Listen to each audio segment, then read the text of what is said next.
નમસ્કાર વિદ્યાર્થી મિત્રો, પાઠ 8માં આપણે બંધારણ ઘડતરની પ્રક્રિયા અને એની જે કેટલીક વિશેષ અને મહત્વની બાબતો છે એ બાબતોના સંદર્ભે આપણે ભણ્યા છીએ.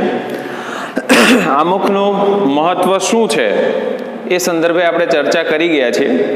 હવે આમુખના જે મુખ્ય આધાર સ્તંભો છે એ આધાર સ્તંભોના સંદર્ભે આપણે જ્યારે વાત કરવાની છે ત્યારે સૌથી પહેલો આધાર સ્તંભ, એમાં જે કેટલીક બાબતો સમાવિષ્ટ છે, ગયા વિડીયોમાં મેં તમને છેલ્લે એ કીધું હતું કે ભાઈ પ્રજાસત્તાક, બંધુતા, ન્યાય, સમાનતા, આ બધા જે રાષ્ટ્રીય એકતા, અખંડિતતા, એ બધી જ બાબતો એમાં સમાવિષ્ટ છે.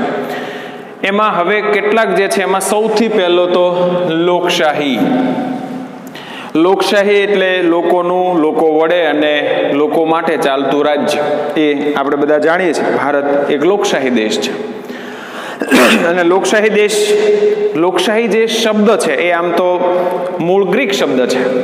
એ ગ્રીક શબ્દ ઉપરથી ડેમોસ અને ક્રાટોસ, જે લોક અને સત્તા, મતલબ લોકોની સત્તા, એટલે લોકો જ કેન્દ્રમાં હોય, લોકો જ સર્વસત્તાધીશ હોય અને નિર્ણયો કે આખરી જે સત્તા કહી શકાય લોકોના હાથમાં હોય, એટલે એ લોકશાહી બને છે. એની વ્યાખ્યા પણ આપણે જોઈ ગયા કે લોકોનું, લોકો વડે અને લોકો માટે ચાલતું રાજ્ય. અહીંયા તમને છે એ વ્યાખ્યા ટેક્સ્ટમાં આપી જ છે.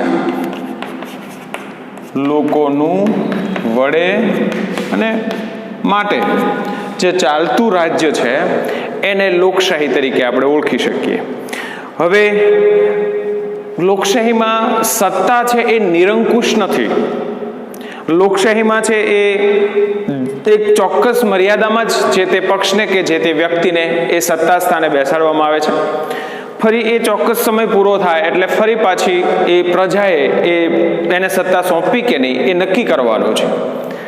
એટલે ત્યાં ચૂંટણી આવે છે.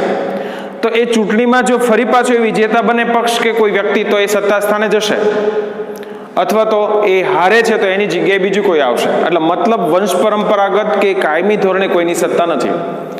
તમારું જે કામ છે એના આધારે પ્રજા નક્કી કરશે કે તમને સત્તા સોંપવી કે નહીં. એ પ્રકારે અહીંયા કોઈ આપખુદ નથી બની શકતું, નિરંકુશ નથી, કોઈ સ્થાપિત નથી. અને એટલા માટે થઈને એ રાજ્ય વ્યવસ્થામાં લોકો સામાજિક, આર્થિક અને રાજકીય ન્યાય મેળવી શકે એવા પ્રકારનો એક આખી વ્યવસ્થા ગોઠવાયેલી છે દરેક નાગરિકને.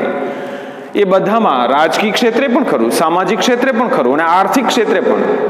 અને વિકસવા માટેનું એક પ્લેટફોર્મ દરેક જગ્યાએ પ્રાપ્ત થાય એવા પ્રકારનું એક સરસ વાતાવરણ એ ઊભું થાય અને એવા પ્રકારનું એક આખું માળખું ગોઠવાય, એવા પ્રકારની એક આખી વ્યવસ્થા ગોઠવાય, એનું કામ એ લોકશાહીનું છે. તો એ પ્રકારે આખી વ્યવસ્થા આપણે ત્યાં છે એ ગોઠવાય છે. અને અહીંયા ભારતના બંધારણમાં જે સાર્વત્રિક પુખ્ત વય મતાધિકાર, 18 વર્ષની ઉંમર થાય પછી આપણે ત્યાં એને મતાધિકાર મળે છે, મત આપવાનો અધિકાર. 18 વર્ષ, હા, એની એક પ્રક્રિયા છે. એમાં મતદાર યાદીમાં છે નામ ઉમેરવું જરૂરી છે. એના માટે એક ખાસ પ્રક્રિયા, એમાં ફોર્મ ભરવાનું છે. ફોર્મ ભર્યા પછી એમાં છે એ ઉમેરવાનું છે નામ. તો એ ઉમેરવા માટેનું કામ એ જે તે નાગરિકે કરવાનું છે. પણ એક વખત રજીસ્ટર થઈ ગયા પછી, યાદીમાં નામ ઉમેરાઈ ગયા પછી એ દર વખતે એને છે મત આપવાનું છે. અને એ અધિકાર કોઈ પણ જાતના ભેદભાવ વગર પ્રાપ્ત થાય છે. દરેક વ્યક્તિને ભારતનો નાગરિક હોવો જોઈએ. કોઈ પણ રાજ્યનો હોય, કોઈ પણ ધર્મનો હોય, કોઈ પણ જ્ઞાતિનો હોય, કોઈ પણ ભાષા બોલતો હોય, જે કાંઈ હોય તે, પણ ભારતનો નાગરિક છે એટલે એને મતાધિકાર મળે છે. અને એ મત આપ્યા પછી એ પોતાના પ્રતિનિધિ ચૂંટે છે અને એ પ્રતિનિધિઓની એક સંસદ બને છે. અને એ સંસદમાંથી જ પ્રધાનમંડળ એ બનશે અને એ સત્તા સ્થાને પહોંચશે. હવે જે પ્રધાનમંડળ છે એ સંસદને જવાબદાર છે. એમાં જે એની કામગીરી છે એ કામગીરીનો અહેવાલ એને સંસદને આપવાનો છે અને સંસદ એને બહાલ કરશે તો જ એ કામ કરી શકશે. અથવા તો હવે પછીના ખરડા કે કાયદો કે જે કાંઈ ગોઠવવાનું છે એ બધામાં સંસદની મંજૂરી જોઈએ. અને એક રીતે જોઈએ તો એ સરકાર છે સંસદને જવાબદાર છે, તો સંસદ પાછી આમ જનતાને જવાબદાર છે. કારણ કે એ બધાએ આવનારા 5 વર્ષ પછી જે સંસદ સભ્યો છે એને પોતાની ચૂંટણી લડવાની છે. એમાં લોકસભાના સભ્યો તો એ સીધા પ્રતિનિધિ છે પ્રજાના, રાજ્યસભાના પ્રતિનિધિઓ દ્વારા ચૂંટણી થાય છે, પણ એ લોકોએ ફરી પાછું પ્રજાની વચ્ચે જવાનું છે અને ત્યાંથી ફરી પાછી મંજૂરી મેળવે તો જ એ સંસદમાં ફરી પાછા જઈ શકે. એટલે આખરે આ બધું જ એ પ્રજાને જવાબદાર છે. એટલે ખરા અર્થમાં છે એ સત્તા એ પ્રજાના હાથમાં આવે છે અને એટલા માટે પ્રજાસત્તાક બન્યું છે. તો પ્રધાનમંડળ જે છે, પ્રધાનમંડળ એટલે કોઈ એક પ્રધાન નહીં, પણ દરેક જવાબદારી, બધી જ જવાબદારી એ સમગ્ર મંત્રીમંડળ એના માટે જવાબદાર હોય છે. અને કંઈ એવું બને છે ત્યારે આખી સરકાર એ જવાબદારી ઉઠાવવી પડે છે. દરેક મંત્રીએ પોતાનું કામ કરવાનું છે, પણ એ સમગ્ર જવાબદારી સરકારની ગણાશે અને એ બધી જ જવાબદારી સંસદ સામે છે એણે એ મૂકવી પડશે અને એ જ સંસદ પ્રજા સમક્ષ ચલાવે છે. તો આ પ્રકારે છે એ આખી એક ચેનલ ગોઠવાય છે. એટલે અંતતઃ છે એ પ્રજાને અહેવાલ આ બધાએ સુપ્રત કરવો પડે છે. સર્વોચ્ચ સ્થાને સંસદ છે અને એ જવાબદાર પ્રધાનમંડળ જે છે એને ધ્યાનમાં રાખી ને જ પોતાનું છે આયોજન કરશે.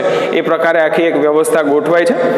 દરેક વ્યક્તિ પુખ્ત વય ધરાવે છે એ દરેક વ્યક્તિ પોતે મત આપી અને પોતાના પ્રતિનિધિને ચૂંટે છે અને પ્રતિનિધિ છે એ ચૂંટાઈને સંસદમાં જાય છે અને એમાંથી જ પ્રધાનમંડળ તૈયાર થાય છે અને એ પ્રધાનમંડળ પાછો સંસદને જવાબદાર છે. સંસદ એ પ્રજા હિતને જ ધ્યાનમાં રાખીને કામ કરશે.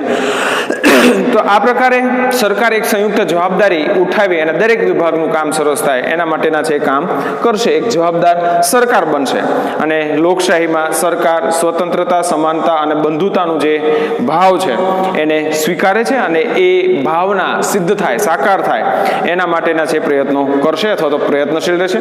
અને એ પ્રકારે આ બધી જે બાબતો છે આ મુખમાં એ સ્પષ્ટ કરવામાં આવી છે. બંધારણના ઘડવાએ ભારતના લોકોમાં સાર્વત્રિક પુખ્ત વય મતાધિકાર, એ બધાને મતાધિકાર આપીને એક પ્રકારનું સાહસિક પગલું પણ ભર્યું છે. વિશ્વાસ મૂક્યો છે દરેક નાગરિક ઉપર કે દરેક નાગરિક એ દેશનું અને પોતાનું હિત વિચારવાનો છે.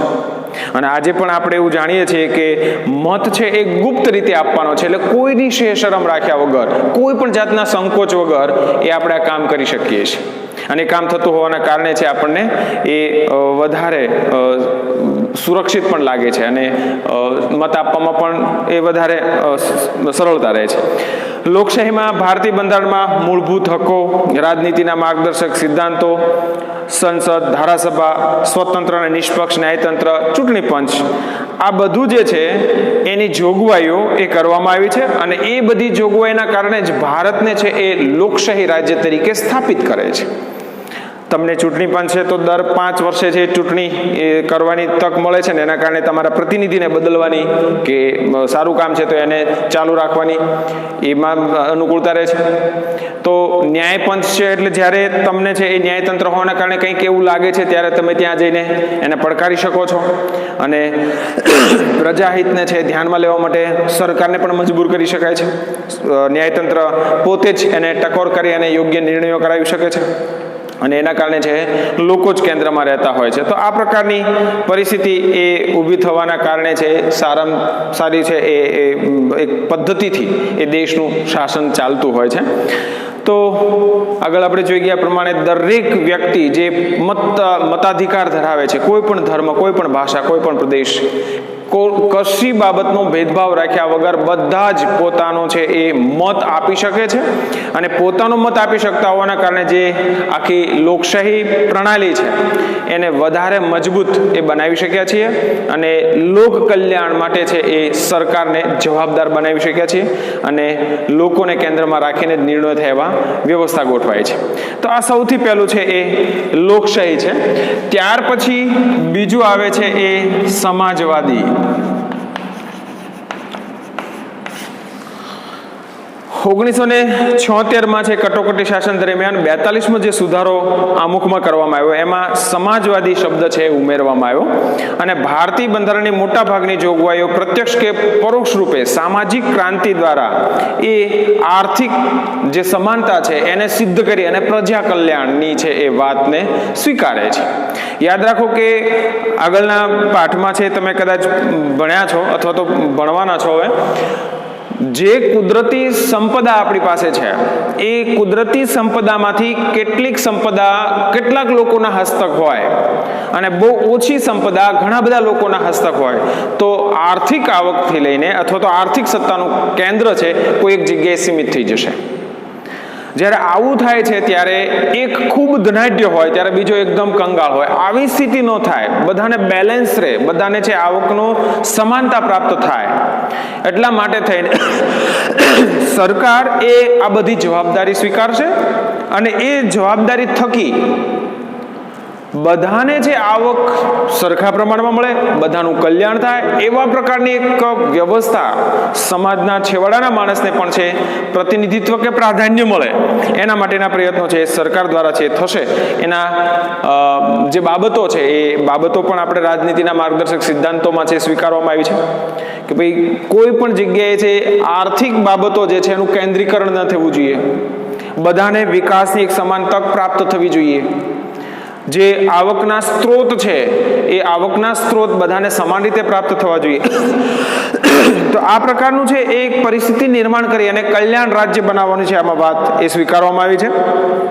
આ જે જાહેર પેલું જે વિતરણ વ્યવસ્થા છે, ઉત્પાદનના સાધનોની વહેંચણી જે છે એ વહેંચણીમાં પણ રાજ્ય હસ્તક હોય જેથી કરીને બધાને જ એમાં છે સરખા ભાગે એ હિસ્સો મળે અને બધાનું છે કલ્યાણ થાય એવા પ્રકારના પ્રયત્નો આપણે કરવાના છે જેથી કરીને વ્યવસાયને લગતી કે આર્થિક આવકને લગતી કે બીજા એવી કેટલીક બાબતોના સંદર્ભે જે અસમાનતા ઊભી થાય છે એ અસમાનતાને છે નિવારી શકાય અને એમાંથી છે આપણે બહાર આવી શકીએ અને બધાનું છે એ સરખી તક પ્રાપ્ત થાય એવા માટેના પ્રયત્નો કરવાના છે.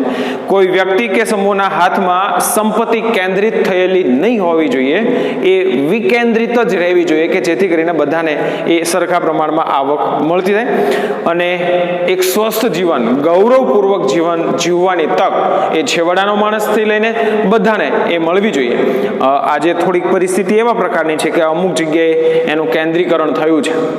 10મા ધોરણમાં તમે આવશો ત્યારે ભણશો કે ઉપરની જે 20% સંખ્યા છે એના હાથમાં છે એ 40% જેટલી દેશની આવકનો હિસ્સો જાય છે, તો છેવાડાની જે 20% સંખ્યા છે એના ભાગે માત્ર 10% આવે છે.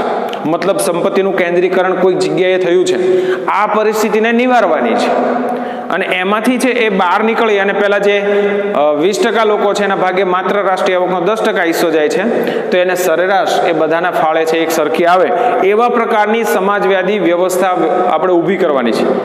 શાસન પ્રણાલી નહીં, એ તો લોકશાહી જ છે, યાદ રાખજો બરાબર.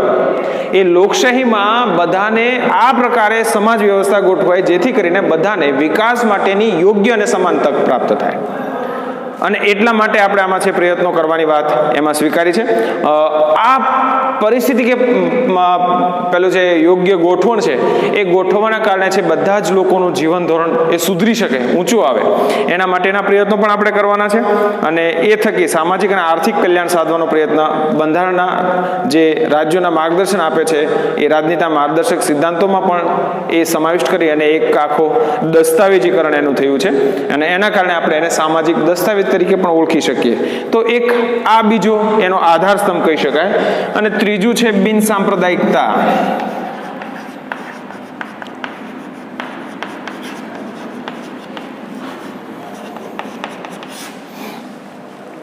સાંપ્રદાયિક એટલે કોઈ એક ધર્મને વરેલું, પણ અહીંયા શબ્દ છે બિન છે, બરાબર યાદ રાખજો. અને ભારત એ બિન સાંપ્રદાયિક રાષ્ટ્ર છે, મતલબ ભારતને કોઈ એક ધર્મનું રાષ્ટ્ર નહીં ગણી શકાય અને એટલા માટે જ આપણે અહીંયા બધા ધર્મો સરખા છે. જે સરકારમાં જે સરકાર દ્વારા જે જાહેર રજાઓ નક્કી થતી હોય છે એમાં કોઈ હિન્દુ ધર્મની કે ઇસ્લામ ધર્મની કે ખ્રિસ્તી ધર્મની કોઈની એક રજા નથી. બધા જ ધર્મોના જે મહત્વના દિવસો છે એની રજા આપણે રાખતા હોઈએ છીએ અને એની ઉજવણી કરતા હોઈએ છીએ. તો અહીંયા જે છે એ બિન સાંપ્રદાયિક હોવાનું લક્ષણ શું છે તો કે ભારત સરકાર કોઈ પણ ધર્મની નથી. બીજા અર્થમાં કહીએ તો ભારત સરકાર કોઈ ધર્મને વરેલી નથી. મતલબ ભારત સરકાર માટે એ કોઈ તમે એવું કહી શકો કે આ ધર્મની ભારત સરકાર છે, નહીં, એવું નહીં થઈ શકે. એ ભારતની સરકાર છે, કેન્દ્ર સરકાર છે, સંઘ સરકાર છે, બસ આટલું જ. હા, વડાપ્રધાનના નામથી એ સરકારને ઓળખી શકાય પણ કોઈ ધર્મની સરકાર ક્યારેય નથી આવતી. એનો મતલબ શું થયો કે કોઈ પણ સરકાર છે એ કોઈ ધર્મને નજીક કે દૂર રાખી શકે નહીં. એના માટે બધા જ ધર્મો સરખા છે. અને જ્યાં જ્યાં સરકારી ગ્રાન્ટનો ઉપયોગ થતો હોય ત્યાં પણ કોઈ ધર્મનું કામ થઈ શકે નહીં. હા, તમને ધર્મ પ્રચાર કરવાનો કોઈ પેલું શું કહે મર્યાદા પણ નથી. તમે તમારા ધર્મનો પ્રચાર પ્રસાર કરી શકો છો, પણ એ પ્રચાર પ્રસાર કરવા માટે થઈને તમારે સરકારી ગ્રાન્ટનો ઉપયોગ કરી શકાય નહીં. કારણ કે ભારત એ બિન સાંપ્રદાયિક રાષ્ટ્ર છે અને બિન સાંપ્રદાયિક રાષ્ટ્ર હોવાના કારણે સરકારનો કોઈ ધર્મ નથી કે સરકાર કોઈ ધર્મને વરેલી નથી. હા, તમે નાગરિકને પણ ફરજ પાડી શકતા નથી કે તમારે આ ધર્મ અંગીકાર કરવાનો છે કે આ છોડવાનો છે. એ દરેક નાગરિક પોતે નક્કી કરશે કે મારે કયો ધર્મ સ્વીકારવો. માનો કે એને ધર્મ પરિવર્તન કરવું છે અને એ સ્વેચ્છાએ સ્વીકારે છે કોઈ પણ પ્રકારના પ્રેશર વગર, તો એ પણ છૂટ છે. હવે ટૂંકમાં એ આપણે કહી શકીએ કે ભારત સરકાર જે છે કોઈ ધર્મને વરેલી નથી અથવા તો એ ધર્મ સાથે જોડાયેલી નથી. એ સંઘ સરકાર છે, કેન્દ્ર સરકાર છે, ભારત સરકાર છે. એટલે એ કોઈ ધર્મને છે એ પ્રચાર પ્રસારમાં નહીં જોડાઈ શકે, વિરોધ પણ નહીં કરી શકે. એના માટે બધા જ ધર્મો સરખા છે. કોઈ જાતનું એ પ્રેશર નહીં લાવી શકે, ફરજ પણ નહીં પાડી શકે. હા, જો કોઈ ધર્મના કોઈ પક્ષ છે, રાજકીય પક્ષ છે, એ કોઈ ધર્મ સાથે છે એ જોડાયેલો હોય અને એ કટ્ટરવાદ ફેલાવે છે એવું જો સાબિત થશે તો ચૂંટણી પંચ એને નોટિસ ફટકારશે અને પક્ષને પણ બરખાસ્ત કરી શકે છે. આ સત્તા ઇલેક્શન પંચ પાસે છે. તો આટલી એક મજબૂત સંસ્થા પણ એના ઉપર દેખરેખ રાખી શકે એટલા માટે સ્થાપિત છે. ન્યાયતંત્ર પણ છે. ત્યારે છે એ બિન સાંપ્રદાયિક હોવાનો મતલબ ભારતનો કોઈ ધર્મ નથી અને એટલા માટે જ બધા ધર્મો ભારત માટે છે સરખા છે. કોઈ પણ જાતનું એના ઉપર પ્રેશર લાવી શકતા નથી અથવા તો કોઈ પણ પ્રકારનું છે એ પરિવર્તન માટે પ્રોત્સાહિત પણ કરી શકતા નથી. હા, એ સ્વેચ્છાએ સ્વીકારે છે કોઈ નાગરિક તો અલગ વાત છે, બાકી એવા પ્રકારના કોઈ પગલાં છે પેલું કરી શકતા નથી ને એટલા માટે ધર્મ નિરપેક્ષ રાજ્ય તરીકે પણ ઓળખાય. બિન સાંપ્રદાયિકનો મતલબ શું છે?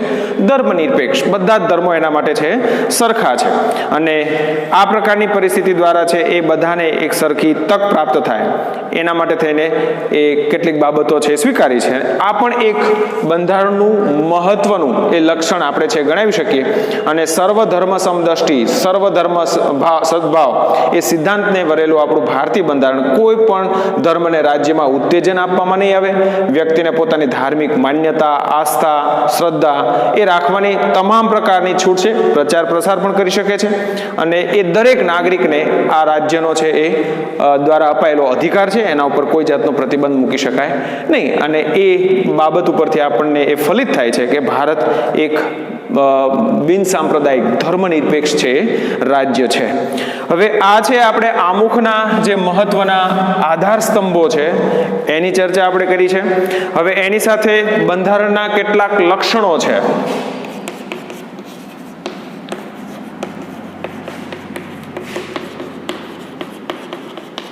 એમાં શરૂઆતના 2-3 લક્ષણો જે ટૂંકા છે એને અત્યારે આપણે જોઈ લઈએ.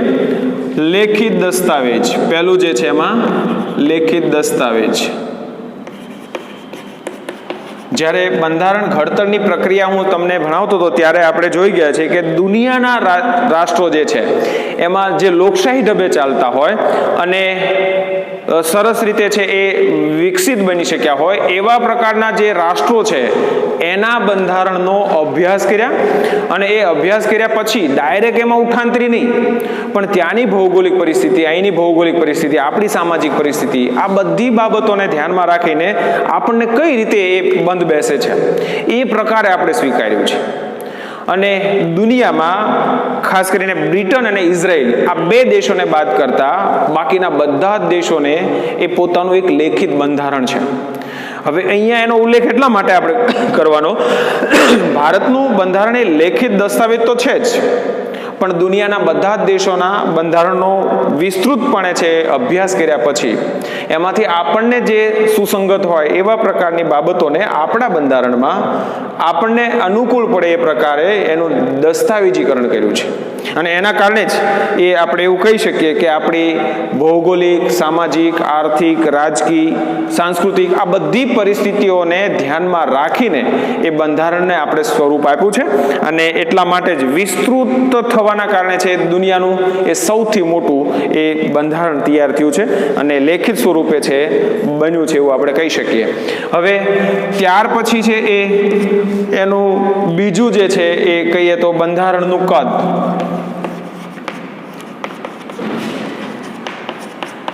બીજું લક્ષણ બંધારણનું કદ. ભારતનું બંધારણની ઘડતરની પ્રક્રિયામાં આપણે જોઈ ગયા છે કે શરૂઆતમાં 8 પરિશિષ્ટો અને 295 છે એ જે પેલા અનુચ્છેદ એની વાત આપણે કરી ગયા છે, પરિશિષ્ટો અને અનુચ્છેદની. હવે એ કદ ત્યાર પછીની જે મુલાકાતો અને બેઠકો થઈ એમાં જ આપણને ખબર છે કે 395 અને 9 સુધી છે પહોંચ્યા હતા. હાલમાં છે એ 12 પરિશિષ્ટો છે. શરૂઆતમાં પહેલા વખત 8 પરિશિષ્ટો હતા, હવે કેટલા છે?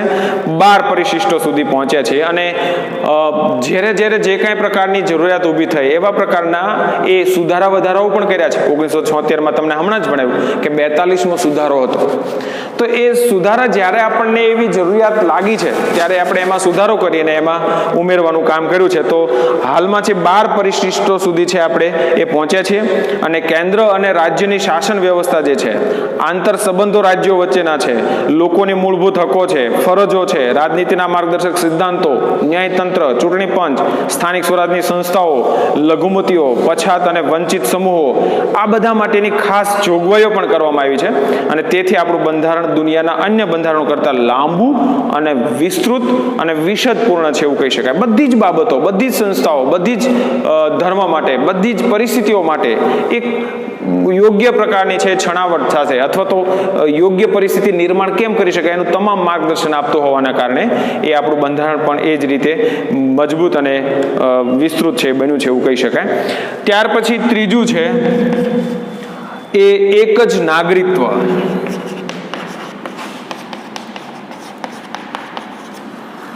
તમે ભારતના કોઈ પણ રાજ્યના નાગરિક હો, ગુજરાતના હો, કેરળના હો, મધ્યપ્રદેશના હો, તમારે ત્યાં નાગરિકત્વ છે એ કોઈ પૂછશે તો તમે ભારતના નાગરિક તરીકે જ ઓળખાશો. તમે દેશના કોઈ પણ ખૂણે હો, તમે દેશના કોઈ પણ રાજ્યના નાગરિક હો, પણ ત્યાં તમારે માત્ર એક જ શબ્દ વાપરવાનો રહે છે, ભારતનો નાગરિક છે. હવે અમેરિકા છે દાખલા તરીકે સમવાય તંત્ર છે. સમવાય તંત્રનો મતલબ શું? તો કે રાષ્ટ્રનું નાગરિકત્વ તમને મળે અને જે તે સ્ટેટના હો, મતલબ જે તે રાજ્યના હો ત્યાંનું પણ તમને નાગરિકત્વ મળે. એટલે તમારું રાજ્યનું નાગરિકત્વ પ્લસ તમે જે તે દેશના છો એ જે રાષ્ટ્ર છે એનું નાગરિકત્વ. ભારતમાં આવું નથી. ત્યાં એક જ નાગરિકત્વ છે, કોઈ રાજ્યનું નાગરિકત્વ અહીંયા છે પ્રાપ્ત થતું નથી. એટલે અહીંયા છે આપણે સમવાય તંત્ર નથી એવું આપણે કહી શકીએ અને એના કારણે આપણે એક ભારતનું નાગરિકત્વ ધરાવીએ છીએ. હવે એમાં અત્યાર સુધી એવું હતું કે જમ્મુ અને કાશ્મીરના નાગરિકોને જ બેવડું નાગરિકત્વ છે પ્રાપ્ત થતું હતું. આ એકમાત્ર ભારતનું એવું સ્ટેટ હતું કારણ કે એને એક વિશેષ દરજ્જો પ્રાપ્ત થયેલો હતો. પણ હમણાં આપણી આજની સરકારે છે થોડા સમય પહેલા જે એની કેટલીક ખાસ જોગવાઈઓ હતી એની જોગવાઈઓને દૂર કરતા હવે એ પણ એક આપણું સ્ટેટ બનવાનું છે. અલબત્ત અત્યારે કેન્દ્ર શાસિત પ્રદેશો તરીકે સ્થાપિત હોય, ભવિષ્યમાં છે એક સ્ટેટ તરીકે ઉમેરાશે. ત્યારે એ સ્ટેટ તરીકે ઉમેરાયા પછી એ આપણા એ જ સાથે છે ભારતના નાગરિકની આપણા બધા રાજ્યોમાં જે પરિસ્થિતિ છે એ જ ત્યાં થવાની છે. એટલે એક જ નાગરિકત્વ એવું બનતું હોય છે એવું આપણે જોઈએ શકીએ છીએ.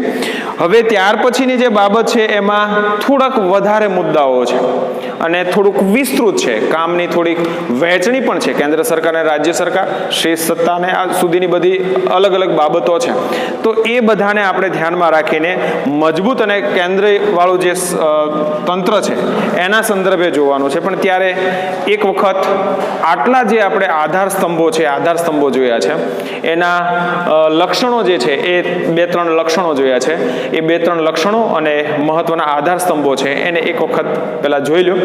પછી એનું આખું જે જવાબદારીની વિભાજન છે, કેન્દ્ર સરકાર અને રાજ્ય સરકારની શું જવાબદારી છે, કેન્દ્ર સરકારની શું જવાબદારી છે, આ બંનેની સંયુક્ત શું જવાબદારી છે એ પણ આપણે છે સમજવાની છે. અને કયા કયા વિષયો ઉપર એનું વિગતે છે એમાં વાત સ્વીકારી છે તો એ બાબત પણ આપણે જોવાની છે. પણ ત્યાર પહેલા એ મુદ્દો સરળ છે પ્રમાણમાં, કેટલાક વિષયોના સંદર્ભે તમારે જોવું પડે, બાકી એ મુદ્દાઓ સરળ છે.